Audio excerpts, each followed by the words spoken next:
మీ business ఏదైనా మీ ఊర్లో promotion చేయాలంటే అది సుమన్ టీవీతోనే సాధ్యం. ఇప్పుడే సంప్రదించండి.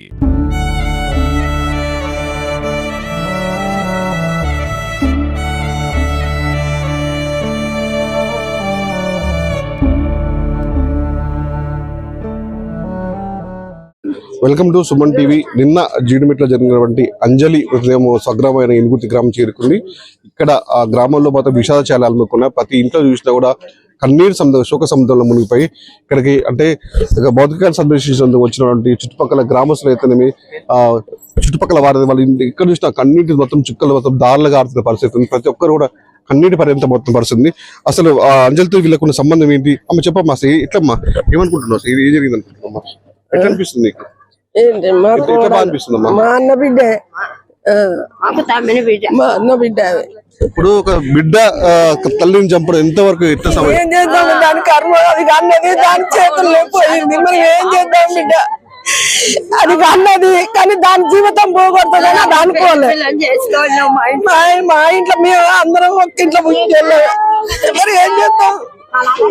పిల్లల్ని మంచి కన్ని పాపలా 9 నెలలు మోసింది. పిల్లల్ని మంచి బాగా చేసుకోవాలనుకున్నది.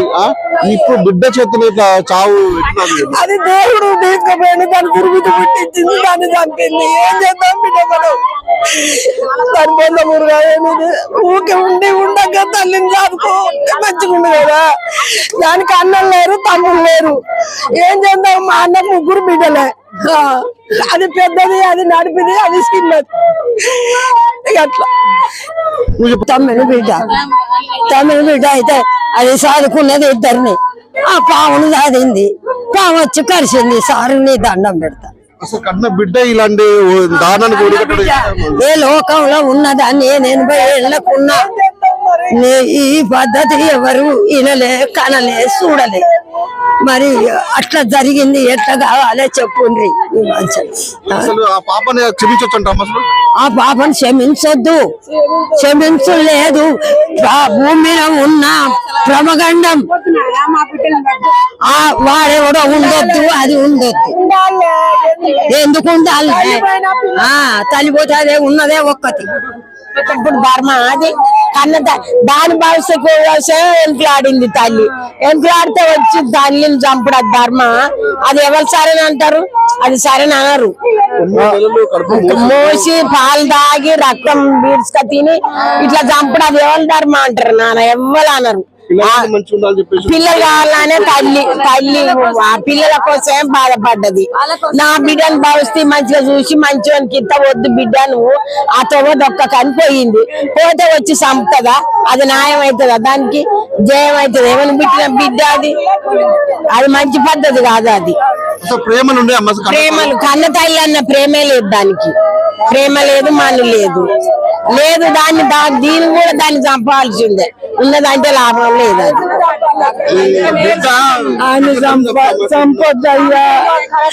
9 నెలలు మోచి కానీ 16 నెలల బిడ్డలు చేసి మళ్ళా నేర్చుకుంటారు. అయ్యా తప్పు చేద్దాం. తల్లి చెప్తుంది బుద్ధి, జ్ఞానం చెప్తుంది తల్లి మాట వినాలి కదా. పిల్ల ఉప్పులు తీసి కానీ గాబరిచ్చి అన్ని ఎన్ని కష్టాలు పడికంటాము.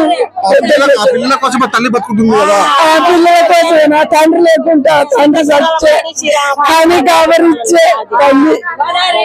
16 ఏళ్ళ పిల్ల. ఆ పిల్ల ఆమె చంపాలి, ఆమె బతికియొద్దు. ఆడిద్దరట అన్న తమ్ముడట. అన్నం చంపాలి, తమ్ముని చంపాలి, ఆ పేరుని కూడా చంపాలి. తల్లి కన్నా ఎక్కువ దైవం ఏమున్నది? అయ్యా ఉరిచిచ్చబడాలి, బయటికి వెళ్ళొద్దు.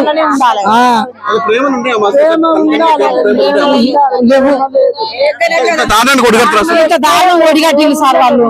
అసలు అట్లాంటి భూమిలో ఉండదు. ఇంకా వాళ్ళని చూసి ఇంకా కొంతమంది నేర్చుకుంటారు. చంపవలసిందే వాళ్ళను. ఎన్ని కష్టాల వాడి కాన్పు కన్నదో తల్లి. ఆ పిల్లకి తెలియదా? ఆ పిల్ల ఇంత దారుణం చేసింది, ఇంత దారుణానికి హత్య చేసింది తల్లిని. ఆ పిల్ల ఇప్పుడు పసిపిల్ల భవిష్యత్తు ఏంది? ఇప్పుడు ఆ పిల్లని ఎవరు చూడాలి? వీళ్ళిద్దరు అక్క జిల్లాలో ఎవరు అత్తగారు వాళ్ళు పోతారు. ఆ తల్లి పిచ్చిది ఎవరు చదాలి? ఆ పిల్లను ఎవరు చూస్తారు సార్ చెప్పు? వాళ్ళకి ఇంతకంటే ఇంకెక్కువ నశించాలి. వాళ్ళు బయటికి వెళ్ళొద్దు, వాళ్ళని చంపాలి, లేకపోతే ఊరి శిక్షణ కావాలి, జైళ్ళ నుంచి బయటికి వెళ్ళొద్దు సార్. వాళ్ళు అంతే జనం కోరేది, అంతే, ఏం లేదు. ఇక్కడ ఉన్న ప్రతి ఒక్కరు కూడా వాళ్ళకి కనీసం మొత్తం ఆ పిల్లకి న్యాయం చేయాలి, ఆ పిల్లని మొత్తం కంపల్సరీ జైలు పంపించాలి, అవసరం ఆ పిల్లని చంపాలని ఒక నిర్ణయానికి వచ్చినట్టు కూడా అనిపిస్తుంది. ప్రతి ఒక్కరు నోట కూడా అదే వినిపిస్తుంది. ఇంత దారుణాన్ని కూడా 9 మాసాలు మోసినటువంటి తల్లిని ఈ విధంగా దారుణమైన స్థితికి చేర్చినటువంటి ఆ బిడ్డని అసలు ఉన్నా కూడా లేకపోయినా ఒకటి అని చెప్పేసి ఆ చిన్న పిల్ల కూడా అప్పుడు అమాయకురాలని చిన్న పిల్ల కూడా అనాథలైపోయి చెప్పేసి ఇక్కడ ఉన్నటువంటి ఏడుస్తున్న కూడా చెప్తున్న పరిస్థితి ఉంది ఇక్కడ.